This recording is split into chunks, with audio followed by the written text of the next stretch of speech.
Ion TV sky 782 সুপ্রিয় দর্শক, আপনারা যারা আয়ন ফোকাস অনুষ্ঠান দেখছেন সকলকে আমন্ত্রণ জানাচ্ছি। আমি চৌধুরী মুরাদ। প্রবাসে বাংলাদেশি মানুষের অর্জন, প্রত্যাশা, প্রাপ্তি এবং তাদের এই বিদেশ বিবয়ে নিজের অবস্থানকে সুদৃঢ় করার প্রত্যয়ে যারা নিয়োজিত রয়েছেন সেই সব সমসাময়িক বিষয় নিয়ে আমরা এই অনুষ্ঠান। আজকে সুপ্রিয় দর্শক, এই অনুষ্ঠানে একজন অতিথি রয়েছেন। সেই অতিথির সাথে এই বিলেতে বিশেষ করে যারা বিভিন্ন কর্মে নিয়োজিত রয়েছেন এবং বাংলাদেশকে তার উজ্জ্বলতর সম্মানে ভূষিত করে যাচ্ছেন, তাদের নিয়ে এই অনুষ্ঠান। আজকে রয়েছেন আমাদের এখানে মিল্টন রহমান। তো মিল্টন রহমানকে পরিচয় করে দেওয়ার আগে আমরা একটি ডকুমেন্টারি দেখব, আপনারা দেখতে থাকুন সুপ্রিয় দর্শক।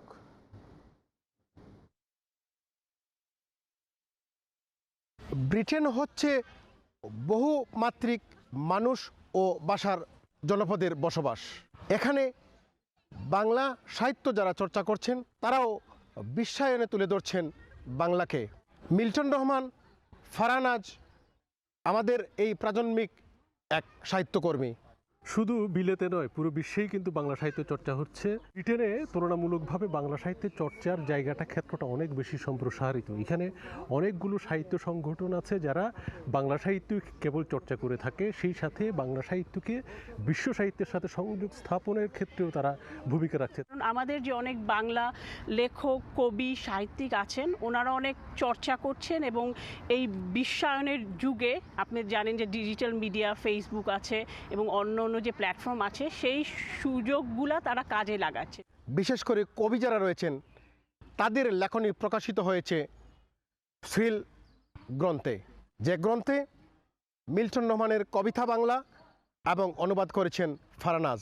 এর মাধ্যমে শুধু বাংলাদেশ নয়, ব্রিটেন নয়, বিশ্বব্যাপী ছড়িয়ে দেয়া হলো বাংলা সাহিত্যের সুবাতাস। পিয়ার আর্ট গ্যালারি এর মধ্যে যে কাজটি করেছে এবং যেই কাজটিতে সহায়তা করেছে বা সম্পাদক হিসেবে কাজ করেছে কবি স্টিফেন ওয়ার্ডস, তারা যে এই যে প্রকাশনাটা দেখতে পাচ্ছেন 94টি ভাষার, বিশ্বের বিভিন্ন ভাষাভাষীর 94টি ভাষার কবিতাকে একসাথে করে এইখানে সংযোজন করা হয়েছে। হ্যাঁ, তার মধ্যে আমার যে একটি বাংলা ভাষা থেকে আমার কবিতাটা স্থান পেয়েছে, যেটির অনুবাদও স্থান পেয়েছে, এখানে অনুবাদ করেছেন কবি ফারহানাজ।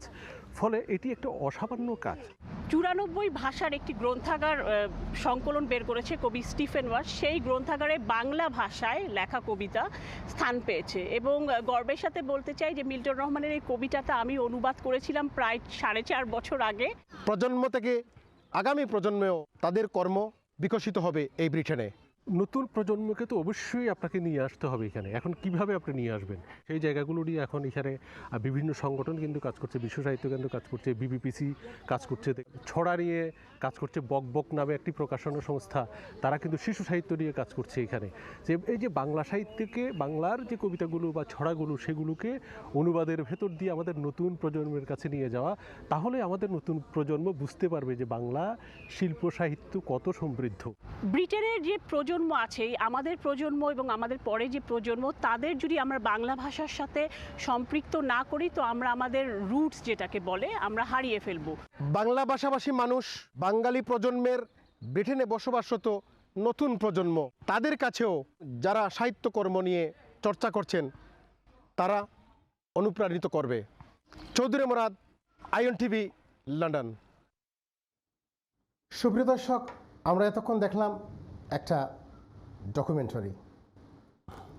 আজকের যে অতিথি রয়েছেন তাকে নিয়ে আমরা কমিউনিটি ফোকাসে আপনার অবদান এই বিলেত বিবইয়ে যা করছেন সে বিষয় নিয়ে আমরা আপনাকে আয়ন টিভির পক্ষ থেকে সকলের মাঝে আপনার কর্মকাণ্ডকে তুলে দেব, সেই প্রত্যাশা কমিউনিটি ফোকাসে। তো এবারে পরিচয় করিয়ে দিচ্ছি আজকে যিনি অতিথি রয়েছেন, তিনি হচ্ছেন মিল্টন রহমান। জনাব মিল্টন রহমান, আজকে স্টুডিওতে আসার জন্য আপনাকে অনেক ধন্যবাদ জানাচ্ছি। আপনাকে অনেক আপনি কেমন ধন্যবাদ, আছেন? আয়নকে ধন্যবাদ আমাকে আমন্ত্রণ জানাবার জন্য। আপনাকে অনেক ধন্যবাদ। সুপ্রিয় দর্শক, মিল্টন রহমান শুধু একজন কবি নন, তিনি হচ্ছেন প্রাজন্মিক একজন লেখক। তার সুবিন্যস্ত লেখনী সাহিত্যকে সমৃদ্ধ করছে, সে সাথে দীর্ঘ সাংবাদিকতার অভিজ্ঞতা সম্পন্ন একজন সাংবাদিক। তো আমরা যাচ্ছি, জনাব মিল্টন রহমান সাহেব, আপনি এসেছেন আজকে স্টুডিওতে। আমি জানতে চাইব যে এই প্রবাসে সাহিত্যিক, সাংবাদিক, কমিউনিটি ব্যক্তিত্ব, তারপরে রয়েছেন আমাদের এই প্রজন্মে দেখেন আমাদের পার্লামেন্ট সদস্য রয়েছেন, স্কটল্যান্ড পার্লামেন্টও কিন্তু এই আরেকজন আমাদের পদচারণা শুরু হয়েছে, আরেকজন বাঙালির। তো বাঙালি তার 19 শতকের শুরু থেকে যে এই প্রবাসে তার আবাস গেড়েছে, সেখানে আজকে আমরা অনেক এগিয়ে গিয়েছি। এমন মনে হচ্ছে যে এই ব্রিটেন আমাদের জন্য আরেকটা ছোট্ট বাংলাদেশ। তো এই অবস্থানকে আমাদের প্রবাসী অর্থাৎ বাংলাদেশি মানুষের যে অবস্থানকে আপনি কিভাবে দেখছেন? হ্যাঁ, যেটি বলছেন যে এখানে বিলেতে বাঙালিদের যে অবদান, যে ভূমিকা, সেটি আসলে 19 না, সেটা 18 শতকের মাঝামাঝি থেকেই আপনারা নিশ্চয়ই দীন মোহাম্মদের নাম শুনেছেন, যিনি এই দেশেই যে আজকে আমরা রেস্টুরেন্ট, আমাদের যে বাণিজ্য আমাদের বলা চলে যে বাঙালিদের বিলেত বাণিজ্যের স্মারক, হ্যাঁ, যে রেস্টুরেন্ট বাণিজ্য, সেটি শুরু করেছিলেন কিন্তু সেই দীন মোহাম্মদ, হ্যাঁ, সে 18 শতকের মাঝামাঝি সময়ে। এরপরে ক্রমান্বয়ে অনেকেই এই এই জায়গায় এই বাণিজ্যে আমাদের অর্থনৈতিক যে সমৃদ্ধি, এই দেশে এসে শিকড় গেড়ে, হ্যাঁ, নিজেদের অবস্থানকে কিভাবে পোক্ত করা যায়, এইসব এই জায়গায় অনেকেই কাজ করেছেন। আপনারা জানেন আমাদের পূর্বপুরুষেরা যারা অনেকেই জাহাজে করে এসেছেন, এখানে তারা নিজেদের অবস্থান তৈরি করেছেন। সেই সময়গুলো ছিল কিন্তু অনেক বেশি বিরুদ্ধ সময়, অনেক কঠিন সময়ের ভিতর দিয়ে তারা নিজেদের অবস্থান তৈরি করেছেন। এখন আমরা অনেক কিছুই কিন্তু তৈরি পেয়েছি, ওনারা এসে এই জায়গাগুলো আমাদের জন্য তখন তৈরি করেছিলেন।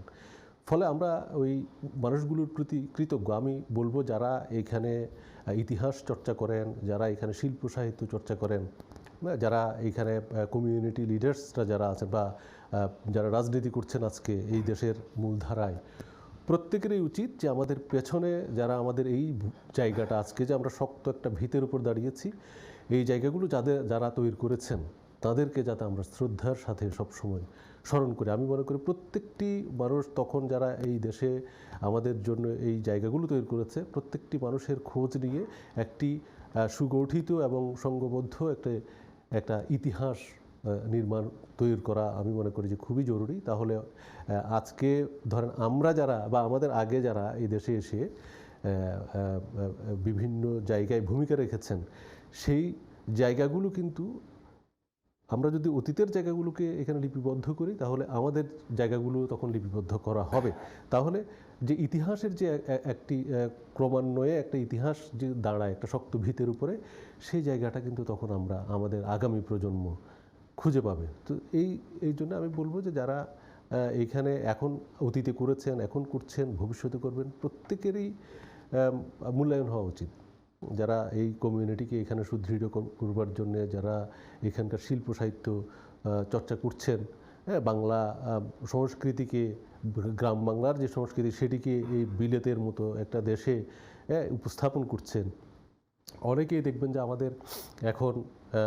আমাদের এই বিলেতের সাহিত্য চর্চাটা কিন্তু এখন, শিল্প সংস্কৃতি চর্চাটা এখন কমিউনিটির বাইরে গিয়ে কিন্তু এখন মূলধারার সাথে যুক্ত হয়ে গেছে। এখন অনেকে মূলধারাতেও সাহিত্য করছে, অনেকে মূলধারাতে গান করছে, অনেকে মূলধারার নাটক, সিনেমার মধ্যেও যারা অনেকে যুক্ত হয়েছেন। ফলে এখন এইটা কিন্তু একটা বড় কাজ যে আমার সংস্কৃতিকে বিশ্ব সংস্কৃতির সাথে পরিচয় করিয়ে দেওয়া, বা বিশ্ব সংস্কৃতির সাথে পাশাপাশি আমার সংস্কৃতিকে দাঁড় করানো। এটা এটা এই কাজগুলো যারা করছেন আমি মনে করি যে আমাদের কমিউনিটি থেকে ইভেন কি আমাদের রাষ্ট্রীয় পর্যায়ে, রাষ্ট্র থেকেও আমাদেরকে এবার সরকার থেকে এই মানুষগুলোকে আসলে উৎসাহ দেওয়া, প্রণোদনা দেওয়া দরকার আছে। তাহলে আপনি, কারণ সংস্কৃতি কিন্তু একটা শক্তি, আপনার যে সংস্কৃতি এটি আপনার জাতি হিসেবে, আপনার রাষ্ট্র হিসেবে আপনাকে পুরো বিশ্বে মেরুদণ্ড সোজা করে দাঁড়াবার জন্য কিন্তু এই শিল্প সংস্কৃতি, আপনার সাহিত্য, আপনার ঐতিহ্য এগুলো কিন্তু অনেক বড় একটা ভূমিকা রাখে। ধন্যবাদ আপনাকে। সুপ্রিয় দর্শক, এই প্রবাসে যারা ইতিহাস সৃষ্টি করেছেন সেই ঐতিহাসিক মানুষগুলোর কর্মকাণ্ডই আমরা কমিউনিটি ফোকাসে তুলে ধরার প্রয়াস চালাচ্ছি। আজকে যে মানুষটি এসেছেন তিনি সাহিত্যের লোক, তার সংস্কৃতি বাহক মিল্টন রহমান। তো আপনি যেহেতু একজন কবি, লেখক এবং সাংবাদিক, এই যে প্রবাসে বিশেষ করে ব্রিটেনের ক্ষেত্রে আমাদের আজকে সাহিত্যের অবস্থান, যে জিনিসটা আপনি এখানে আসার পরে কিভাবে আপনি দেখছেন এবং আপনার কাছে কিভাবে পরিলক্ষিত হচ্ছে বলে মনে করেন? দেখুন, আমি যখন ঢাকা থেকে রওনা করছিলাম লন্ডনের উদ্দেশ্যে প্রথম, তখন বিমানে উঠতে উঠতে ভাবছিলাম যে আমি কোথায় যাচ্ছি। আমার লন্ডন সম্পর্কে তেমন কোনো ধারণা ছিল না, মানে আমাদের কমিউনিটি বা এই সম্পর্কে কোনো ধারণাই ছিল না। এইখানকার শিল্প সাহিত্য সম্পর্কে পড়াশোনা করে যা জানতাম তাই। কিন্তু আমি যে এখানে আসছি, কোথায় যাচ্ছি এই সম্পর্কে আমার কোনো ধারণাই ছিল না। বিশেষ করে আমি যে শিল্প সাহিত্য করি, আমি যে সাহিত্য চর্চা করি, এই সাহিত্য চর্চার জায়গাটা আমি এখানে এসে কোথায় পাবো, এটা নিয়ে আমার একটা চরম দুর্ভাবনা ছিল। পুরো পথেই কিন্তু আমি ভেবেছি যে এত কিছু করেছি দেশে, যাচ্ছি, অবশ্য আমি 6 মাসের জন্য আসছি, যে এই 6 মাসের মধ্যে কি আমি ওইখানে এই কাজগুলো করার সুযোগ পাবো কি না। প্রথমে আমি যখন আসলাম এই দেশে, আসার পরেই প্রথমে আমি এইখানে যে বিশ্ব সাহিত্য কেন্দ্রের খোঁজ পেলাম। আমি যেহেতু দেশে বিশ্ব সাহিত্য কেন্দ্রের সাথে ছিলাম, বিশ্ব সাহিত্য কেন্দ্র করতাম, ফলে আমার এখানে এসে বিশ্ব সাহিত্য কেন্দ্রের সাথে আমার একটা সংযোগ তৈরি হলো। ফলে আমি দেখলাম যে বিশ্ব সাহিত্য কেন্দ্রের সূত্রে এই দেশে আরও অনেকগুলো সংগঠনের যে আছে সেই খবরগুলো আমি পেলাম, এবং দেখলাম যে নিয়মিত এখানে অনুষ্ঠান হয়, এখানে কবিতার অনুষ্ঠান হচ্ছে, এখানে সাহিত্য আসর হচ্ছে, এখানে গানের অনুষ্ঠান হয়, নাটক হয়, সবই হচ্ছে। তো আমি এইখানে এসে যে দুশ্চিন্তা নিয়ে আমি এসেছিলাম, আমার সেই দুশ্চিন্তা আর রইল না। এখানে আসার পর আমি এগুলো দেখার পরে নিয়মিত আমি অনুষ্ঠান করছি, কবিতা পড়ছি। আমরা কেন্দ্রে যে বই পড়তাম দেশে, ওই রকম একটা এখানে মৌলিক একটা অনুষ্ঠান আমরা করছি, প্রতি সপ্তাহে বই পাঠ করছি, এসে বই নিয়ে কথা বলছি, আলোচনা করছি। আমি দেখলাম যে আমার এখানে এসে বরং আমি আরও নানান মুখী কাজের সুযোগ আমি আর পেলাম। কারণ আমি ধরেন দেশে থাকতে হয়তো আমি বিশ্ব সাহিত্যের বিভিন্ন বই পড়েছি, অনুবাদে পড়েছি, মূল বই খুব কমই পড়েছি, দেশে থাকতে অনুবাদই পড়তাম বেশি, 2-1টা বই হয়তো মূল পড়েছিলাম। কিন্তু এই দেশে আসার পর আমি দেখা যাচ্ছে যে মূল বইগুলো পড়ার সুযোগ পাচ্ছি, সেই বই নিয়ে কথা বলার সুযোগ পাচ্ছি। এবং আপনার এখানে যে লাইব্রেরিগুলো আছে, বিশেষ করে প্রথম আমি যে লাইব্রেরিতে খুব যেতাম, যে হোয়াইট চ্যাপেলে যে আইডিয়া স্টোর, সেখানে গিয়ে দেখলাম যে নানান ভাষার বই কিন্তু সেখানে আছে। সেই ফলে এইখানে নানান ভাষার শিল্প সাহিত্যের সাথে বা গ্রন্থের সাথে পরিচয় হওয়ারও একটা সুযোগ আমার হলো। এরপরে গণ্ডি ছেড়ে আমরা যখন মনে করো পোয়েট্রি লাইব্রেরিতে যাচ্ছি, ব্রিটিশ লাইব্রেরিতে যাচ্ছি, অন্যান্য লাইব্রেরিগুলোতে যখন যাওয়া শুরু করলাম, তখন দেখলাম যে দিগন্ত অনেক বেশি প্রসারিত এখানে। এবং এখানে এত অবারিত সুযোগ যে আপনি এক জনমে এই এত বই পড়ে এত কাজ করে আপনি শেষ করতে পারবেন না। মানে এত বিশাল ভাণ্ডারের মধ্যে এসে দেখলাম যে চোখ মেলে দেখছি শুধু, তার থেকে যা পারছি হয়তো কিছু নিচ্ছি, কিন্তু পুরোটা নেওয়া এক জনমে সম্ভব নয়। তো এখনও চেষ্টা করছি যে এখানে যে শিল্প সাহিত্য চর্চা করার যে বিলেতে যে সুযোগ, সেই সুযোগটার মধ্যে নিজেকে কোথাও একটা জায়গায় কিভাবে একটু দাঁড় করানো যায়, সেই কাজটি নিরন্তর করে যাচ্ছি, করার চেষ্টা করছি। কারণ শিল্প সাহিত্যটা তো নিরন্তর চর্চারই বিষয় এবং পঠন পাঠনের বিষয়। সেই জায়গাগুলো তৈরি করবার চেষ্টা করছি, যে আমাদের বিশেষ করে মনে করেন আপনি সাহিত্য চর্চার যে জায়গাগুলো, সেগুলোকে যে একটু নিরবিচ্ছিন্ন রাখতে হয়, এবং নিবিড় চর্চার বা একটা ধ্যানের যে জায়গাগুলো, ওই জায়গাগুলো কিন্তু এই দেশে আছে। যেটি আমরা দেশেও আছে, দেশেও আমরা প্রচুর বই পড়ার সুযোগ পেয়েছি আপনার পাবলিক লাইব্রেরিতে গিয়ে, হ্যাঁ, কিংবা আপনার বইয়ের দোকানগুলোতে বিদেশি বই পাওয়া যায় বাংলাদেশে। এখন যেরকম পাওয়া যাচ্ছে সেরকম অবশ্য ছিল না। হ্যাঁ, তখন হয়তো কয়েকটি বই, ধানমন্ডিতে বিচিত্রা নামে একটা দোকান ছিল যেখানে বিদেশি বইগুলো পাওয়া যেত। হ্যাঁ, পরে ধীরে ধীরে আরও কিছু বইয়ের দোকান হয়েছে, এখন তো বড় বড় বইয়ের দোকান হয়েছে, বাতিঘর, আপনার বেঙ্গল গ্যালারি ওরা করেছে, অনেক বড় বড় যেগুলো আমরা আজ সুপার মার্কেটে ছোটো ছোটো যে দোকানগুলোতে গিয়ে বই কিনতাম, বই আড্ডা দিতাম, হ্যাঁ, সেই জায়গাগুলো এখন ওইখান থেকেও কয়েকটা দোকান দেখবে অনেক বড় আকারে এখন প্রকাশ হয়েছে। সেখানে প্রচুর বই হয়, লাইব্রেরির মধ্যে অনুষ্ঠান হয়, মঞ্চ আছে অনুষ্ঠানের। এটা বাংলাদেশের এখন বলা চলে যে শিল্প সাহিত্য চর্চার যে গতিটি এটি অনেক বেশি এখন সম্প্রসারিত, এবং প্রচুর মানুষও এসেছে, প্রচুর শিল্প সাহিত্য, বিশেষ করে আপনার যে ডিজিটাল যুগে। কারণ আপনি একটা মোবাইল টিপলেই কিন্তু আপনি পুরো বিশ্বের কোথায় কী হচ্ছে সব দেখতে পাচ্ছেন। তো শিল্প সাহিত্যের সে খোঁজ খবরও কিন্তু আমাদের দেশে বসে এখন পাওয়া যায়। ফলে যারা এখন শিল্প সাহিত্য এখন চর্চা করছে তারা বাংলা সাহিত্যের সাথে সাথে বিশ্ব সাহিত্যের সাথেও নিজের একটা সংযোগ স্থাপন করে দিচ্ছে। তাদের যে চর্চা, তাদের যে মনন, তার ভেতর দিয়ে টের পায় যে আমাদের শিল্প সাহিত্যের সাথে বা বিশ্ব সাহিত্যের যে একটা সংযোগ স্থাপন, এটা আর এখন খুব একটা দুরূহ নয়, একসময় যেরকম ছিল। ধন্যবাদ আপনাকে। এই যে একটা যেহেতু আপনি কবি মানুষ, সুন্দর কথার সন্নিবেশন করেই কিন্তু কথা বলছেন যে দিগন্ত প্রসারিত যে আমাদের যে অবয়ব রয়েছে, এই প্রবাস, বিশেষ করে ব্রিটেন, সেখানে সাহিত্য চর্চা একটা সুন্দর সুযোগ রয়েছে। এবং সেই জায়গা থেকে কিন্তু আমরা যারা বাংলাদেশ থেকে এসেছি, আমরা আজকে বাংলাদেশের 50 বছর পূর্তি স্বাধীনতার পালন করছি, এবং একটি জায়গার মানুষ যখন আরেকটি দেশে যায় তখন তার কিন্তু তার যে শিল্প, সাহিত্য, সংস্কৃতি এবং এগুলো কিন্তু নিয়েই আসে, এবং এর মাধ্যমেই কিন্তু প্রতিবিম্বিত হয় অন্যান্য জাতিগোষ্ঠীর মাঝে যারা আগত বা যারা অভিবাসী রয়েছে। তো সেক্ষেত্রে আমরা দেখেন, এই যে আমরা হয়তো এখানে ব্রিটেনে আমরা রয়েছে প্রায় 10 লক্ষ মানুষের বসবাস, বিশেষ করে বাংলাদেশি, এবং সেই জায়গায় সংবাদ মাধ্যমগুলো যে আমাদের যে বিশেষ করে মিডিয়াগুলো, যেমন টেলিভিশন, পত্রপত্রিকা, সেগুলো, এবং টেলিভিশনে একটা ভালো অবস্থান রয়েছে। তো এই যে মিডিয়ার অবস্থানকে আপনি কিভাবে দেখছেন দেশকে তুলে ধরার? মিডিয়া তাদেরকে একটা জিনিস আমি যে বলছি, তাদেরকে যে বাংলাদেশের অর্থাৎ সরকারের পক্ষ থেকে কি কোনো ধরনের সহযোগিতা, আপনি একটা প্রণোদনা যেটা বলেছেন, এই ধরনের কোনো সহযোগিতা করা, কারণ এখানে খুবই স্ট্রাগল করা হচ্ছে এই দেশকে তুলে ধরার যারা মানুষের মিডিয়া কাজ করছেন বা মিডিয়া যে সেক্টর রয়েছে। রাষ্ট্র এবং আপনি সমাজে মিডিয়া কিন্তু একটা গুরুত্বপূর্ণ জায়গা, হ্যাঁ, কারণ সমাজের যে অসঙ্গতিগুলো বা সংগতিগুলো, সেগুলোর কথা এই মিডিয়াই বলে, এবং মিডিয়া যখন বলে তখন কিন্তু সবার কাছে খুব দ্রুত এটা পৌঁছে যায়। যদিও এখন আপনি এই যে সামাজিক মাধ্যমগুলো, হ্যাঁ, ফেসবুক, টুইটার, ইনস্টাগ্রাম, অনেক কিছুই এসেছে, এগুলোর ভেতর দিয়েও কিন্তু খুব গতিশীল হয়ে আপনার যে কোনো সংবাদ মানুষের কাছে পৌঁছে যায়। কিন্তু সেই ক্ষেত্রে টেলিমিডিয়ার যে ভূমিকাটা, এটা কিন্তু একেবারেই আলাদা। হ্যাঁ, কারণ হচ্ছে এটার সাথে আপনি দেখবেন আপনি একটা প্রোডাকশন আপনি তৈরি করছেন, আপনি একটা নিউজ তৈরি করছেন, আপনি একটা অনুষ্ঠান নির্মাণ করছেন এখানে, সেটি আপনি মানুষের কাছে উপস্থাপন করছেন। কী জন্য করছেন?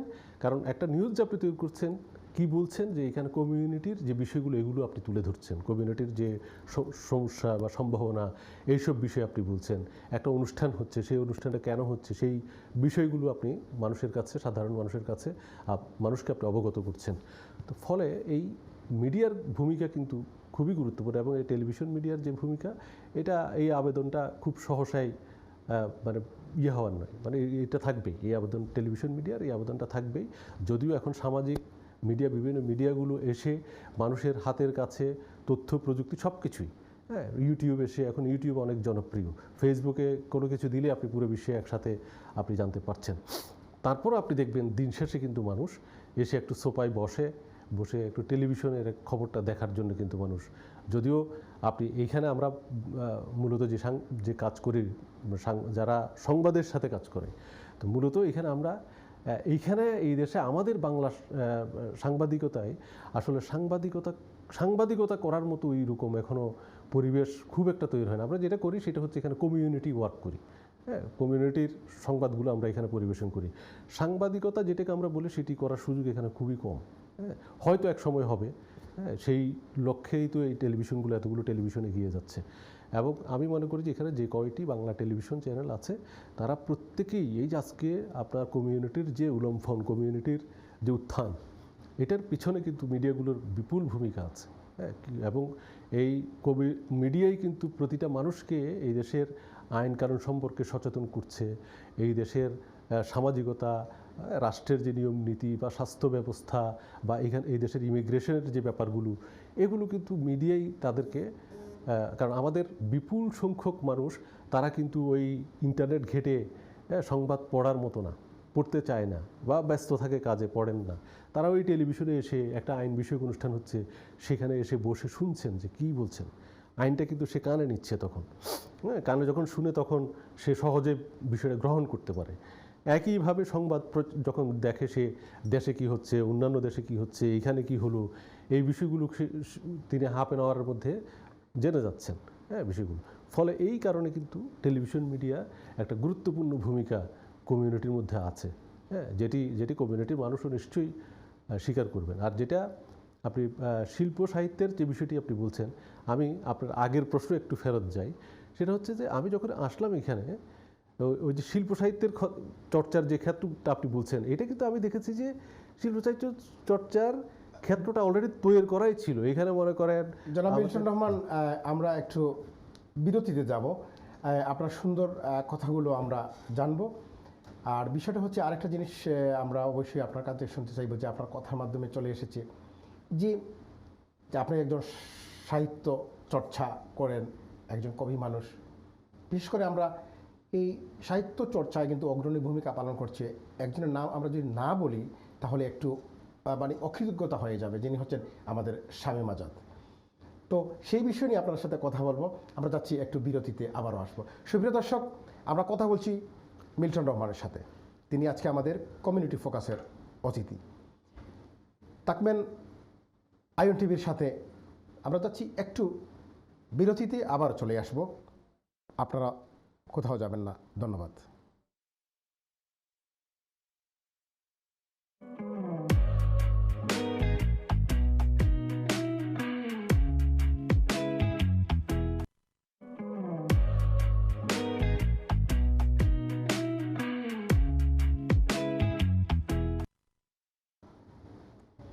আবারও আসসালামু আলাইকুম। সুপ্রিয় দর্শক, আমরা আছি in TV sky 782 community focus অনুষ্ঠানে। আশা করি আপনারা অনুষ্ঠান উপভোগ করছেন। আর এই অনুষ্ঠানে আজকে আমাদের অতিথি রয়েছেন কবি মিল্টন রহমান। আমরা তার কর্ম এবং প্রবাসী মানুষের উদ্যমতা, যেটা নিজেকে এগিয়ে নেওয়ার যে ইতিহাস, সেই বিষয়কে আমরা জানান দিচ্ছি। তো কথা বলছিলাম জনাব মিল্টন রহমানের সাথে। জনাব রহমান, একটা জিনিস আমি হ্যাঁ কথা বলছিলেন আপনি, আমরা বিরতিতে যাবার আগে, যে জিনিসটা হচ্ছে যে যেখানে অনেকগুলো ক্ষেত্র আমাদের এই প্রবাসে হয়তো এসেছে, এখন কিন্তু আমরা দেশের মতো সব সুযোগ সুবিধা কিন্তু আমরা এখানে পাচ্ছি, সম্প্রসারিত হচ্ছে সাহিত্য, শিল্প, সংস্কৃতি সব কিছুর কাজে। তো সেই ক্ষেত্রে আপনি কি মনে করেন, একটা বিষয় আমি পরে বলবো, যে সম্প্রতি 94টি ভাষায় একটা সোয়াল অফ ওয়ার্ড অথবা ওয়ার্ল্ড বলেন যে গ্রন্থ প্রকাশিত হয়েছে একজন ইংরেজ লেখকের, সেই জায়গায় আপনার কবিতা সন্নিবেশিত হয়েছে এবং সেই বাংলা কবিতাকে অনুবাদ করেছেন আমাদের আরেকজন বাংলাদেশের গর্ব বলা যায়, যিনি অনুবাদক, শুধু অনুবাদক নন, তিনি একজন শিক্ষিকা, তিনি নিজেও একজন কবি, ফারানাজ। তো এই যে সাহিত্য কর্ম, এই কর্ম পরিধি এবং আপনার এই যে 94টি ভাষার যে গ্রন্থে কিন্তু এটা বিশ্বায়নে একটা ইতিহাস সৃষ্টি হয়েছে আমি মনে করি। তো সেক্ষেত্রে আপনার ভূমিকা কেমন ছিল? এটা আমি একটু সংক্ষেপে বলি, যেহেতু আপনার শুরুতে যে ডকুমেন্টারিটা ছিল সেখানে এই গ্রন্থ সম্পর্কে ছিল। তারপর আমি বলি যে একটু, যে এটা সবাই দেখবেন যারা দেখছেন আমাদের দর্শকরা, এটি 94টি ভাষার কবিতা। এটা 94টি মূল ভাষা, সাথে আবার ইংরেজি অনুবাদ আচ্ছা হ্যাঁ ছাপা হয়েছে। এবং এই গ্রন্থটি যিনি এই কবিতাগুলো সংগ্রহ করেছেন তিনি হচ্ছেন স্টিফেন ওয়ার্স। হ্যাঁ, উনি এখানে বলা হচ্ছে gathered by, not edited by, বলছে গেদার্ড বাই, মানে উনি এই যে 94টা দেশের অসংখ্য কবিতা উনি একসাথে করেছেন, সেখান থেকে 94টি কবিতা উনি নির্বাচন করেছেন। এবং এই নির্বাচিত যে কবিতাগুলো এটি প্রকাশ করেছে আপনার পিয়ার আর্টস গ্যালারি, এটা হচ্ছে হেকনিতে। আপনার তারা এটি প্রকাশ করেছে। এবং একই সাথে এই গ্রন্থটির প্রকাশনা উপলক্ষে গত 4 তারিখ থেকে আপনার এই যে 14 তারিখ পর্যন্ত আপনার অনুষ্ঠান, আজকে পর্যন্ত অনুষ্ঠান হচ্ছে, আজকে শেষ অনুষ্ঠান বিভিন্ন গ্যালারিতে হচ্ছে। আমাদের 12 জন কবিকে নিয়ে আমাদের অনুষ্ঠান ছিল গত 5 তারিখে। আমরা পিয়ার আর্ট গ্যালারির সামনেই ছিল সেটা, সেখানে আমরা অংশগ্রহণ করেছি। আমরা আমাদের কবিতার ভাব কি, কবিতার বিষয়গুলো সেখানে তুলে ধরেছি। আমি এবং কবি ফারানাজ, তিনি ট্রান্সলেশনটা পড়েছেন ইংরেজি, আমি বাংলাটা পড়েছি। এবং সেখানে আপনি দেখবেন অনেক ভাষার কবিতা আমরা শুনেছি, যেমন নেপালি ভাষার যে কবিতাটি, সেটি দেখবেন যে একেবারেই আমাদের সেই বাংলা সাহিত্যের যে আদি নিদর্শন চর্যাপদ, সেই চর্যাপদের টোনেই কিন্তু পুরো কবিতাটা, এবং অনেক শব্দ কিন্তু সেই চর্যাপদের শব্দ। হ্যাঁ, নেপালের সেই কবিতায় আমরা ওই কবিতাটা বুঝেছি যখন তিনি পড়ছেন। অনুবাদ শোনার পর আরও পরিষ্কার হলো। হ্যাঁ, একইভাবে আপনি যদি আমরা মধ্যপ্রাচ্যের কবিতা শুনেছি, আমরা আপনার ইউরোপের বিভিন্ন দেশের কবিতা শুনেছি, আফ্রিকার কবিতা শুনেছি। হ্যাঁ, সেই ফলে হয়েছে কি যে এই যে বাংলা একটি কবিতা, এটা যে আমার কবিতা সেই জন্যই না, বা বাংলা যে একটা কবিতা এখানে অন্তর্ভুক্ত হয়েছে, এর ফলে 94টি ভাষার সাথে কিন্তু বাংলা সাহিত্যের একটা সম্পর্ক স্থাপন হলো। আবার আপনি দেখুন যে আমরা যে কথাটা বলছিলাম যে এই যে কাজটি হয়েছে এটি এমনিতে হয়নি, এর জন্য কিন্তু আগে কিছু ভিত তৈরি করা ছিল। যেমন এই যে গ্রন্থটি দেখতে পাচ্ছেন, হ্যাঁ, এটি একটি কাব্যগ্রন্থ। এটা হচ্ছে British Bangladeshi poetry and anthology. এটি প্রকাশ করেছে, এটার আবার সম্পাদক ছিলেন কবি শামীম আজাদ এবং স্টিফেন ওয়ার্স। আচ্ছা, হ্যাঁ, এটি প্রকাশ করেছে বাংলাদেশের একটা প্রকাশনা সংস্থা, আগামী প্রকাশনী। এবং এটি আমার যে কবিতাটা এখানে স্থান পেয়েছে সেই কবিতাটা কিন্তু এখানে আছে, এই গ্রন্থে আছে। ফলে এই গ্রন্থের জন্য যে কবিতা নির্বাচন, সেটা ইংরেজিতে, হ্যাঁ, এই গ্রন্থের জন্য যে নির্বাচন করা হলো, তখন এই গ্রন্থ থেকেই কিন্তু এই কবিতাটা নেওয়া হয়েছে। ফলে এই যে এটার ভিত কিন্তু আগেই তৈরি করা ছিল। এই জন্যই আমি বলছি যে আপনাকে এই দেশের মূলধারায় বা বিশ্ব সাহিত্যের সাথে বাংলা সাহিত্যের যে সংযোগ স্থাপন যদি করতে হয়, আপনাকে এই ধরনের কাজ আরও প্রচুর আমাদের কমিউনিটিতে হতে হবে। যেমন এখন বিপিপিসি নামে একটা আপনার সাহিত্য সংগঠন, তারা কিন্তু এই দেশে এখন মূলধারার সাথে কাজ করছে। বাংলা সাহিত্যের বিভিন্ন উল্লেখযোগ্য রচনাগুলো অনুবাদের কাজ করছে, আরও করবে। সামনে তাদের কর্মশালাগুলো করার পরিকল্পনা আছে, এগুলো নিয়ে তারা যাচ্ছে। একই সাথে আপনি কিছুদিন আগেও দেখলাম, কিছুদিন আগে আমার একটা ছড়া অনুবাদ নিয়েছে, সেটা হলো বক বক প্রকাশনী নামে একটা প্রকাশনা আছে এইখানে। তারা কিন্তু মূলধারার সাথে কাজ করে, তাদের পাবলিকেশনসটাও বেরোবে। তারা আবার এখানে শিশু সাহিত্যকে বিশ্ব সাহিত্যের সাথে একটা সংযোগ স্থাপনের জন্য তারা কিন্তু কাজ করছে। তাদের নানান প্রকাশনার পরিকল্পনা নিশ্চয়ই আছে। হ্যাঁ, আমরা যেটুকু ইঙ্গিত পাই যে তারা প্রচুর কাজ করছে। হ্যাঁ, কাজ করে এগুলোকে বাংলা সাহিত্যের যে উল্লেখযোগ্য রচনাগুলোকে তারা বিশ্ব সাহিত্যে নিয়ে যাওয়ার জন্যে তারা কাজ করছে। তো একইভাবে বিশ্ব সাহিত্য কেন্দ্র কাজ করছে। এখানে আপনি দেখবেন যে এখানে সংহতি যে সাহিত্য ছিল, তারা কিন্তু প্রচুর কাজ এই দেশে করেছে বাংলার শিল্প সাহিত্যের উৎকর্ষের জন্যে।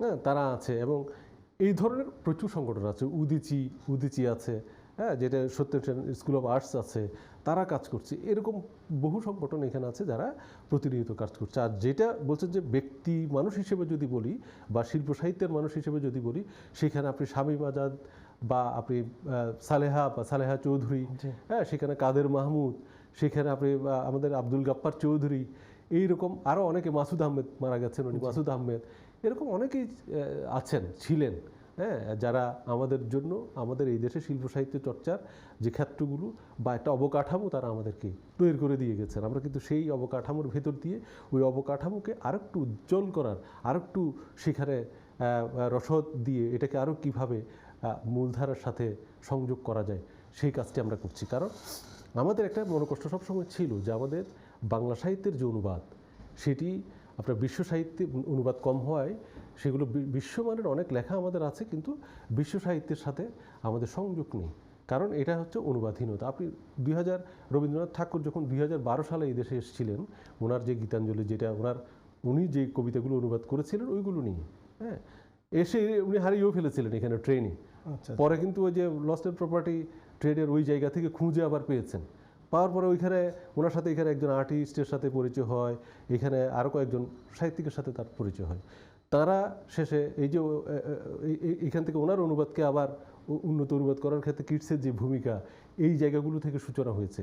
কিভাবে? কারণ উনি ওনার কাজগুলো নিয়ে এসেছেন এই দেশে। অনুবাদ, ওনার কাজ অনুবাদ হোক বা ওনার অনুবাদটা দিয়ে এটাকে আরও উন্নত করা, আরও ভালো অনুবাদ কীভাবে হতে পারে, সেই ক্ষেত্রগুলো, সেই জায়গাগুলো কিন্তু তিনি নিজে থেকে এসে এখানে তৈরি করেছেন। এখন এরপরে রবীন্দ্রনাথের পরে আমরা আবার আমাদের একটা ধীর গতি, হ্যাঁ, আমাদের এখানে দেখবেন যে জীবনানন্দ দাশকে কেউ কেউ চেনে, হ্যাঁ, কিন্তু নজরুলকে কেউ চেনে না, হ্যাঁ, কিন্তু বা এই ধরনের উল্লেখযোগ্য মানিক বন্দ্যোপাধ্যায়কে এই দেশের মূলধারায় কেউ চেনে না, হ্যাঁ, আমাদের সৈয়দ ওয়ালিউল্লাহকে এই দেশের কেউ চেনে না। তো এগুলো চেনানো উচিত আমাদের আখতারুজ্জামান ইলিয়াসের অনুবাদ হয়েছে কিছু, কিন্তু এই দেশের আপনি মূলধারা কাউকে জিজ্ঞেস করলে চিনবে না, কারণ আপনি শুধু অনুবাদ করলেই হবে না, সেই অনুবাদকে আপনাকে বিশ্ব সাহিত্য সভায় কীভাবে আপনি নিয়ে আসবেন, সেই জায়গাটাও আপনাকে তৈরি করতে হবে, হ্যাঁ। ওই জায়গাগুলো এইখানে এখন আমরা যারা এইখানে সাহিত্য করছি, বাংলাদেশেও আপনি দেখবেন যে এখন আপনার অনুবাদের ক্ষেত্রে, অনুবাদ করার জন্য কয়েকদিন আগেও আমরা দেখেছি একটা নতুন সংগঠন হয়েছে বাংলাদেশে, হ্যাঁ, বাংলাদেশের অনুবাদ কীভাবে অনুবাদ করা যায়, নট অনলি বাংলা থেকে শুধু ইংরেজি। তারা ভাবছে যে আপনার বিভিন্ন ভাষা থেকে বাংলা হবে, বাংলা ভাষারগুলো আবার বিভিন্ন ভাষায় অনুদিত হবে, হ্যাঁ, ওইভাবে চিন্তা করছে। এইভাবে আমাদেরকে চিন্তা করতে হবে, তাহলে আপনার বিশ্ব সাহিত্য বা বাংলা সাহিত্যের সাথে বিশ্ব সাহিত্যের যে সংযোগ বা রবীন্দ্রনাথের যে ধারাবাহিকতা, উনি 1913 সালে উনি নোবেল পেয়েছিলেন, হ্যাঁ, তো এত বছর আর কেউ পাননি সাহিত্যে। কেন পাননি? কিন্তু রচনা তো আছে আমাদের যে একেবারে রচনা নেই তা না। তো এই জায়গাগুলো আমাদের তৈরি করবার জন্য এই ধরনের মনে করে যে swell of words and swell of words, এই ধরনের বইয়ের আমাদের দরকার আছে, এদের সাথে আমাদের সংযোগ স্থাপনের দরকার আছে। জনাব রহমান, একটা জিনিস আমি বলতে চাচ্ছি যে এই যে গ্রন্থর প্রকাশনা, সেটাকে কিন্তু আমাদেরকে কিন্তু বাংলা সাহিত্যকে প্রভাবিত করছে। সেক্ষেত্রে কি আপনি মনে করেন মাইকেল মধুসূদনের যে মেঘনাদ বোধ কাব্য বা ফ্রান্সের শহরে যেটা তিনি রচনা করেছেন, এবং সেটা একটা ঐতিহাসিক কর্ম বলা যায়, তো সেই ক্ষেত্রে কি তার কর্মকে আমাদের এই বিশেষ করে প্রবাসে বিলেতের বাড়িতে প্রভাবিত করছে কিনা সাহিত্যকে? এটা এখন না, এটা তখনও প্রভাবিত করেছে।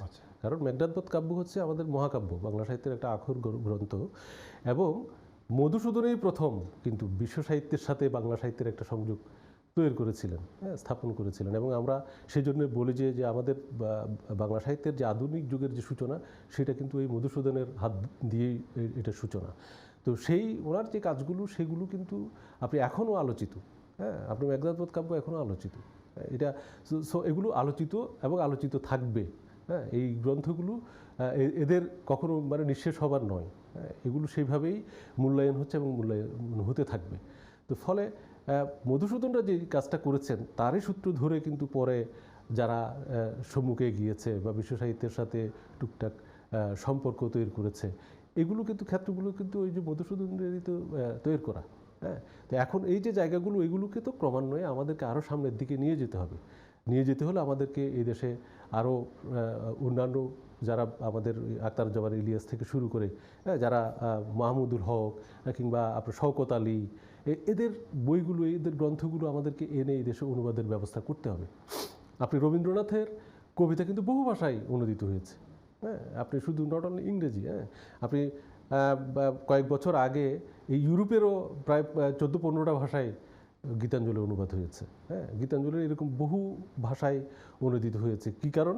কারণ হচ্ছে 2013 সালে এই গীতাঞ্জলি আপনার পেয়েছে, নোবেল পেয়েছে, সেটার একটা তার প্রভাব আছেই, হ্যাঁ। একই সাথে রবীন্দ্রনাথকে তো অস্বীকার করার আবার সুযোগ নেই, হ্যাঁ। রবীন্দ্রনাথ যেভাবে বিশ্বের বিভিন্ন জায়গা থেকে নিয়েছে, আবার বিশ্বের বিভিন্ন জায়গায় দিয়েছেও, হ্যাঁ। রবীন্দ্রনাথের যে লেনদেনের যে জায়গাটা, এটা কিন্তু চমৎকার। তো এই রবীন্দ্রনাথ যেভাবে এসেছেন, রবীন্দ্রনাথের বিভিন্ন ভাষায় ওনার যেরকম সাহিত্য অনুদিত হয়েছে, আমাদের আরও অন্যান্য সাহিত্যিকদের লেখাও অনুবাদ হওয়া উচিত। ধন্যবাদ। একটা জিনিস আমি বলতে চাচ্ছি যে আপনারা যারা এই সাহিত্য বিভিন্ন কর্মে দেশকে তুলে ধরছেন, আপনি একজন মিডিয়া, বিশেষ করে ইলেকট্রনিক মিডিয়ার দীর্ঘদিনের একজন কর্মী হিসেবে কাজ করছেন। সেই হিসেবে বিশেষ করে যে এই যে ব্রিটেনে মূলধারায় যেভাবে আমাদের সাহিত্যকর্মকে এগিয়ে নেওয়া হচ্ছে, তো মূলধারার সাথে আমাদের বাংলা মিডিয়াকে কি মনে করেন যে সেই দিকে দাবিত হচ্ছে একটা জিনিস। আর একটা জিনিস আমি জানতে চাচ্ছি যে আপনাদের কর্মকাণ্ড, আপনারা দেশকে এই প্রবাস থেকে অনেক কিছু দিচ্ছেন, কিন্তু আপনাদের সেই কর্মকে কি দেশবাসী আপনাকে মূল্যায়ন করছে, বা করলে কি করা উচিত বলে আপনি মনে করেন? শুনুন, মূল্যায়ন করার বিষয়টা পুরোপুরি আসলে বলা চলে যে এটা নির্ভর করে মানসিকতা, আপনার যে মানসিকতার উপরে। আপনি একটা কাজ হচ্ছে আপনার, বাংলা সাহিত্য নিয়ে বলেন বা যে কোনো বিষয়ে একটা কাজ হচ্ছে, সেই কাজটিকে যদি আপনার মূল্যায়ন করার প্রয়োজন পড়ে বা মূল্যায়ন করতে হয়, সেটি যদি আপনি মূল্যায়ন না করেন, ওই কাজটির কিন্তু কোনো ক্ষতি হয় না। হ্যাঁ, ক্ষতি হচ্ছে যে যিনি মূল্যায়ন করেন নাই তার কিন্তু জানা হলো না, বা সেই বিষয়টিকে সে নিল না। হ্যাঁ, এখন যেটা আপনি বলছেন যে আমরা এখানে বসে বাংলা শিল্প সাহিত্য চর্চা করছি, আমরা যেহেতু আমার শেকড় হচ্ছে বাংলাদেশ, আমার বেড়ে ওঠা বাংলাদেশ, আমার সব কিছুই বাংলাদেশ। আমি সবসময় বলি যে আমি বিলেতে বসে কাজ করি, কিন্তু আমার সব কাজ তো বাংলাদেশ। এখান থেকে বসে আমি বাংলাদেশে কাজ করি। আর এখন ইন্টারনেটের যুগ, এখন আরও কাজ করা সহজ। ফলে যে আমাদের কাজ মূল্যায়ন হচ্ছে, বাংলাদেশে মূল্যায়ন হচ্ছে, না হলে আমরা তো বাংলাদেশেই কাজ করি। হ্যাঁ, বাংলাদেশেও মূল্যায়ন হচ্ছে আমাদের কাজ। বা এই দেশে আপনি দেখেন, এখানে যেহেতু মূলধারায়, এই দেশের মূলধারাতে আমাদের কাজের মূল্যায়ন হচ্ছে, সেই কাজ অবশ্যই বাংলাদেশেও তো আমাদের মূল্যায়ন হচ্ছে বিধায় সেই প্রণোদনা থেকে আমরা এখানে বসে কাজ করছি এবং সেটি অন্যদিকে যাচ্ছে। মূল্যায়নের বিষয় যেটা বলছেন, এটা আমি মনে করি যে মূল্যায়ন করতে না পারাটা, হ্যাঁ, এটা হচ্ছে যারা করতে পারেন না তাদের দুর্ভাগ্য। হ্যাঁ, কারণ প্রত্যেকটি ইতিবাচক কাজের মূল্যায়ন হওয়া উচিত এবং ইতিবাচক কাজ নিয়ে কথা বলা উচিত। হ্যাঁ, সেটি আপনি যেমন একজন বাংলাদেশে একটা প্রবণতা ছিল, সেটা এখন কমে এসেছে। যে আমরা বলতে এটা অনেকটা কমে এসেছে। বাংলাদেশে যারা দেশের বাইরে বসে সাহিত্য করে, হ্যাঁ, তাদেরকে বলছে যে প্রবাসী সাহিত্যিক। তো সাহিত্যিক যে প্রবাসী হয় না, সেটা আমরা নানানভাবে বলেছি এবং বুঝাতে পেরেছি। আমরা এখন আর ওইভাবে বাংলাদেশেও কেউ সাহিত্যিক কিন্তু কখনো প্রবাসী হয় না, কোনো গণ্ডির বেরিয়ারে আসে না। আমি ব্যক্তি মানুষ প্রবাসী হতে পারে, কিন্তু সাহিত্যিক কখনো প্রবাসীর, কারণ আমি যেই সাহিত্য করছি, যে ভাষায় সাহিত্য করছি, সেটা বাংলা ভাষায়। হ্যাঁ, সো আমি তো মূলধারারই বাংলা ভাষার মূলধারার আমি সাহিত্যিক। আমাকে আপনি ওই প্রবাসী ক্যাটাগরিতে ফেলবেন কেন? অনেক কৌশল এখানে আছে। কেউ বলে প্রবাসী সাহিত্য, প্রবাসী সাহিত্যিক, এই ধরনের কথাও বলে। এগুলো হচ্ছে খুব টেকনিক্যাল কথাবার্তা। শিল্প সাহিত্যে এত বেশি টেকনিক্যাল হওয়া উচিত না, কারণ শিল্পের সাহিত্যের জায়গাগুলো হচ্ছে সরল। আপনাকে অনেক বেশি উদার এবং সরল জায়গা থেকে আপনাকে শিল্প সাহিত্যের জায়গাতে দাঁড়াতে হবে। আর না হলে আপনি কৃত্রিম কোনো কিছু জায়গা থেকে কিন্তু আপনার শিল্প সাহিত্য চর্চা হয় না। এবং ওই শিল্প সাহিত্য আপনি কৃত্রিম জায়গা থেকে যদি করেন, ওইটা একটা সময় টিকবে না, থাকবে না। ফলে আপনার এখন আর বলে না। হ্যাঁ, কারণ আপনি বহু বড় আপনি এখনও আছে যে আলবেনিয়ান লেখক ইসমাইল কাদরি, উনি ফ্রান্সে থাকেন। ওনার দেশে রাষ্ট্রীয় রোশানলে পরে ফ্রান্সের, ওনাকে তো আমি কোনোদিন, আমার বন্ধুবান্ধব আছে আলবেনিয়ান, আমি জিজ্ঞেস করেছি, ওরা কোনোদিন আমি বলতে শুনি না যে সে প্রবাসী, বা প্রবাসী শব্দটা কি সেটাও ওরা জানে না। হ্যাঁ, একজাইল একটা শব্দ আছে, হ্যাঁ, সেটাও আমি মনে করি যে সেটাও ব্যবহার করা ঠিক না লেখকের ক্ষেত্রে। আপনাকে একটা জিনিস বলি যে আলবেনিয়ান যখন কথা বলছেন, আলবেনিয়ান একটা কবিতা লান হচ্ছে লুলে বুকু কুমাই ইয়ারনা ও ময়ে মেরা। ইট মিনস যে how beautiful the rose flower is like উপমা দিচ্ছে সে তার সবচেয়ে কাছের তার প্রিয় মানুষের মতো সেই গোলাপ। এই যে আলবেনিয়ান ভাষায় যে কবিতার একটা লাইন, সেটা আমি জেনেছিলাম অনেক আগে, যখন লন্ডনে এসেছিলাম। আমার একটা ফ্রেন্ড ছিল, তো সে হঠাৎ করে এটা বললো। এরকম অনেকেই আছেন যারা দেশে থাকতে পারে না। মার্কেস দেশে থাকতে পারে না, নিজেদের মেক্সিকোতে গিয়েছিল সারা জীবন, তো তাকে তো কেউ প্রবাসী বলে না। আপনি কি সৈয়দ আলিউল্লাহ তো ফ্রান্সে ছিলেন, মধুসূদন তো ছিলেন, ওনাদেরকে আমরা প্রবাসী বলেছি? বলিনি। কারণ হচ্ছে সাহিত্য যারা করেন, শিল্প সাহিত্য যারা করেন, তারা মূলধারার সাথেই থাকে। এবং বিশ্ব সাহিত্যেরও কিন্তু একটা মূলধারা আছে। কারণ আপনি সাহিত্য চর্চা করছেন, কেউ এই যে 94টি ভাষার যে কবিতা এখানে আছে, এটি যখন আপনি এই পাঠ অনুষ্ঠানে যদি যান, এই বিষয়গুলো অনুভব হয়।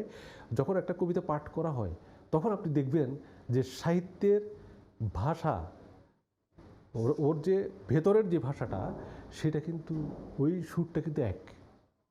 ভাষা কিন্তু ভিন্ন হতে পারে, কিন্তু শিল্পের যে ভাষা সেটা কিন্তু এক। আপনি এই কবিতাগুলো বিভিন্ন ভাষার কবিতার সাথে যখন, লেখার সাথে যখন সংযোগ স্থাপন করবেন, তখন কিন্তু এই বিষয়গুলো বোঝা যায়। ফলে শিল্প সাহিত্যের কিন্তু কোনো দেশ নাই, কোনো গণ্ডি নেই। ওদের সবারই যে একটাই সুর, একই সুরে তারা কথা বলে। তাদের যে আত্মিক যে ব্যাপারটা, সেটা কিন্তু এক। জি, আপনি যেমন একটা জিনিস আপনারাই বলেন, যারা সাহিত্যকর্ম নিয়ে ব্যতিব্যস্ত থাকেন, কর্মতৎপরতা চালান, যেমন শিশুদের কোনো ভাষা নেই, শিশুদের ভাষা হচ্ছে পুরো বিশ্বব্যাপী। তাদের সে কণ্ঠ যখন শুরু হয়, মনে হচ্ছে দেখবেন যে আপনার ছোটো বাচ্চা যখন কান্নাকাটি করে, আরেকজন দেখবেন অন্য দেশের মানুষ বা অন্য বিভিন্ন জাতিগোষ্ঠীর মানুষ, দেখবেন বাচ্চাটা কিন্তু মনে হচ্ছে যে আপনারই আপনজন কান্নাকাটি করছে। এই যে সুর বা আপনাদের ছন্দের যে বৈয়াকরণিক রূপ, সেইখানে কিন্তু কর্মটাও কিন্তু মনে হয় এই যে শিশু তুষের মতো। ওইটা অনেকটাই সেরকমই। আপনার সাহিত্যের যখন আপনি একটা কবিতা সম্পর্কে আপনি একজনকে বলবেন, একটা কবিতা যখন আপনি পড়বেন, অনেক সময় দেখবেন যে কবির যে ফেসিয়াল যে এক্সপ্রেশন, এইখান থেকেই কিন্তু বোঝা যায় অনেক কিছু, সে কী বলছে। যেমন আমরা সেদিন 5 তারিখে আমাদের যে অনুষ্ঠানটি ছিল, সেই অনুষ্ঠানে কিন্তু আমরা দেখেছি, সেই অনুষ্ঠানে যখন মধ্যপ্রাচ্যের যে কবিতাটা পাঠ হচ্ছে, তখন আমরা দেখলাম যে সে তার যে ফেসিয়াল এক্সপ্রেশন বা হাতের অঙ্গভঙ্গি, হ্যাঁ, তাতে বোঝা যাচ্ছে যে সে কিছু একটা কী বোঝাতে চাচ্ছে। যখন আমরা সেই কবিতাটার অনুবাদ শুনলাম, তখন দেখলাম যে হ্যাঁ, তাই তো, আমরা যেটা ভেবেছিলাম সেই ধরনের কিছুই সে বলতে চাচ্ছিল। পরে আমরা দেখলাম যে প্রত্যেকটি কবিতাই, সেখানে যারা কবিতা পড়েছেন, প্রত্যেকটি কবিতারই কিন্তু ওই আভ্যন্তরীণ যে আত্মিক যে সুরটা, সেটা কিন্তু সেটা একই রকম। হ্যাঁ, আমরা যখন এখানে, যেমন আমার কবিতাটা পাঠের আগে যখন আমি ভূমিকাটা বলছিলাম, হ্যাঁ, যে কবিতাটার ভূমিকা সম্পর্কে, তখন সবাই কিছুটা বুঝেছে। হ্যাঁ, যেহেতু ভূমিকাটা ইংরেজিতে ছিল, কবিতাটা তো আমি বাংলায় পড়েছি। যখন বাংলা পড়লাম, পড়ার পরে যখন সবাই তালি দিচ্ছে, তখন আমি ভাবলাম যে বাংলা তো কেউ বোঝার কথা না, কারণ ওই যে ভূমিকাটা আমি বলেছি, সেখান থেকে হয়তো তারা তখন আপনার যে বডি এক্সপ্রেশন, ওইটার সাথে তখন তারা রিলেট করতে পেরেছে। এবং ফারহানাজ যখন অনুবাদটা পড়লেন, তখন তার সবার কাছে পুরো কবিতাটা খুলে গেল, সবাই বুঝলো যে কবিতাটার বিষয়। ধন্যবাদ জনাব রহমান, অনেক সুন্দর কথাগুলো আমাদের আজকে প্রবাসী সহ বিশ্বব্যাপী মানুষের, বাংলা ভাষাভাষী মানুষের কাছে তুলে ধরলেন।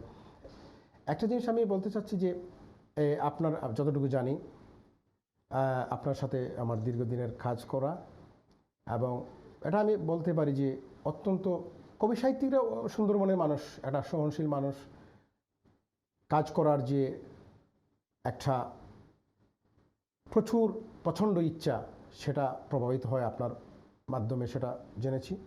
আপনার উঠে আসা সুদূর বাংলাদেশের চিটাগাং থেকে, তারপরে ঢাকা, তারপরে সম্ভবত লন্ডন। এই সার্বিক ক্ষেত্রে দেশ এবং প্রবাস, সেখানে আপনার জীবনযাত্রা এবং কর্মতৎপরতার ক্ষেত্রটাকে কীভাবে মূল্যায়ন করেন আপনি নিজে? দেখুন, দেশ বলতে আমি কিন্তু একেবারে গ্রাম থেকে উঠে আসা। হ্যাঁ, আমি যখন এসএসসি পরীক্ষা দিই, এরপরে আমি গ্রাম থেকে শহরে চলে আসি।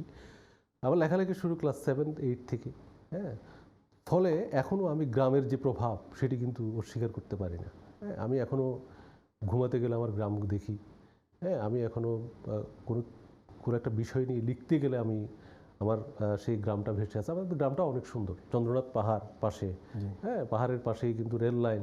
হ্যাঁ, এরপরে হচ্ছে আমাদের রেল লাইনের পাশেই আমাদের বাড়ি। আচ্ছা, হ্যাঁ, তো এটা এত চমৎকার একটা জায়গা, মানে এটা আমার মনে হয় যে কোথাও এত চমৎকার গ্রাম আমি দেখিনি। আরেকটা জিনিস কি, আপনাদের পাশাপাশি মনে হয় যে পাহাড়ে আমাদের ক্ষুদিরাম, যেখানে ওইটা হচ্ছে পাহাড়তলিতে ক্ষুদিরাম না, আমাদের সূর্য সেনেরা। হ্যাঁ, আপনি ওইখান আপনাদের গ্রাম থেকে কত দূরে? কাছেই, হয়তো আমরা তো একদম শহরের উপকূলেই, চট্টগ্রাম শহরে। এখান থেকে আমাদের বাড়ি থেকে, গ্রাম থেকে যেতে ধরেন 1/2 hour লাগে গাড়ি ড্রাইভ করে গেলে। হ্যাঁ, তো চট্টগ্রামের তো একটা সংগ্রামী ইতিহাস তো আছে, ইতিহাস, হ্যাঁ, হ্যাঁ। সেটা সেই ব্রিটিশ বিরোধী আন্দোলনে তো বিশাল ইতিহাস, হ্যাঁ, চট্টগ্রামে। এবং সম্প্রতি আপনি দেখবেন যে আমার গত ঈদে একটা শব্দঘর, একটা সাহিত্য পত্রিকা, সেখানে আমার একটা উপন্যাস ছাপা হয়েছে ঈদ সংখ্যায়। সেইখানেও কিন্তু এই যে আপনি মনে করিয়ে দিলেন যেটা, যে ব্রিটিশ বিরোধী যে আন্দোলন, সেই বিষয়গুলো কিন্তু সেখানে উঠে এসছে, সেই ঐতিহাসিক বিষয়গুলো সেই উপন্যাসে আছে। তো যেটা বলছেন যে গ্রামের প্রভাব তো একটা আমার ছিলই, এবং আমার চট্টগ্রাম শহর কিন্তু আমার অনেক অসম্ভব প্রিয় একটা শহর, হ্যাঁ। চট্টগ্রাম শহরটাও কিন্তু ছবির মতো অনেক সুন্দর, এবং আমাদের আঞ্চলিক ভাষা সেটা এত মধুর, যখন কেউ আঞ্চলিক ভাষায় কথা বলে মনে হচ্ছে মানে একেবারে মায়া বেয়ে বেয়ে পড়ছে, এরকম একটা ব্যাপার, যেটা সিলেটের ভাষাতেও কিন্তু আছে, এটা এই মায়াটা আমি দেখেছি। যে এই এই যে আঞ্চলিক ভাষার প্রতি, যদিও আমি মানে আঞ্চলিক ভাষার প্রতি আমার একটা অসম্ভব রকম একটা টান আছে, আমি টান অনুভব করি। আমি যখনই কোনো ইউটিউবে, সেই টানটা কি আপনি এই প্রবাসেও পান কিনা? আমাদের অবশ্যই আমি এইখানে দেশের বাইরে এসে যেটা আমি অনুভব করি, পুরো বাংলাদেশটাই মনে হচ্ছে যে আমার গ্রাম, এরকম মনে হয়। কারণ আমি এখানে এসে তো বহু ভাষাভাষী, বহু অঞ্চলের মানুষের সাথে আমার দেখা হচ্ছে, বাংলাদেশের প্রত্যন্ত অঞ্চলে। ধন্যবাদ মিল্টন সাহেব, অনেক কথা হলো। এবং আপনি যে বিষয় বলেছেন, আমরা বাংলাদেশ থেকে এসেছি, বাংলা ভাষাভাষী মানুষ, কিন্তু প্রত্যেকটা যে আঞ্চলিক একটা ভাষা রয়েছে, সেটা কিন্তু নিজের জন্য অবশ্যই আমাদের মাতৃভাষা বলি। আইয়ন টিভি কিন্তু সব আমাদের বিভিন্ন অঞ্চলের ভাষা নিয়ে এক আলাদা আলাদা অনুষ্ঠান করে থাকে।